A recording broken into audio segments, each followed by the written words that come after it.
avec vous, Romain Dobry, depuis Bourse Direct. Ce matin, angoisse de la page blanche après les échéances techniques de vendredi. À noter quand même la faiblesse des volumes, Romain. Bonjour, effectivement, on entame cette échéance du mois de juillet avec peu d'intérêt, c'est à remarquer. Il y a environ 15% d'intérêt en moins par rapport aux échéances précédentes.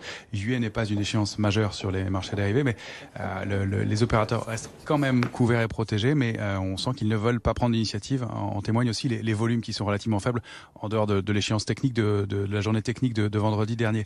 Il faut noter qu'on a rompu et ouvert la semaine dernière de grands gaps hebdomadaires sur les indices majeurs et ces grands gaps sont restés ouverts et donnent des indications de marché baissier et probablement pour quelque temps encore. On n'a pas réussi à les réintégrer et ils étaient situés sur des niveaux qui sont importants et donc qui seront à réintégrer pour pouvoir reprendre des couleurs. On n'y est pas pour l'instant. Côté macroéconomique, on a quelques rendez-vous intéressants cette semaine avec bien aujourd'hui déjà un jour férié aux États-Unis, c'est le jour de la liberté, Juneteenth. Donc les marchés américains seront fermés.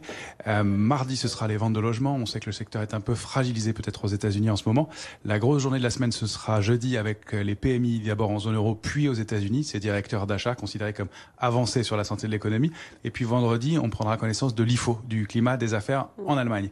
Alors pour l'instant, on évolue plutôt à l'équilibre sur l'indice parisien, même en légère progression, au-delà de 5880 points.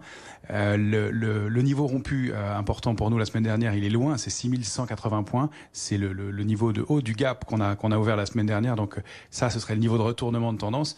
On en est donc assez loin. Il faudrait pas mal de progression pour invalider ce mouvement de baisse. Le niveau de 5800 est un petit support intermédiaire. Le vrai danger pour nous, c'est de rompre un niveau qui se situe autour de 5700 points avec des cibles situées à 5520 points dans un premier temps et puis 5320 points, pourquoi pas, si on n'arrivait pas à se maintenir. Merci beaucoup, Romain Dobry, pour cette analyse depuis Bourse Direct ce matin. Tout de suite, Thomas Schnell répond à vos questions.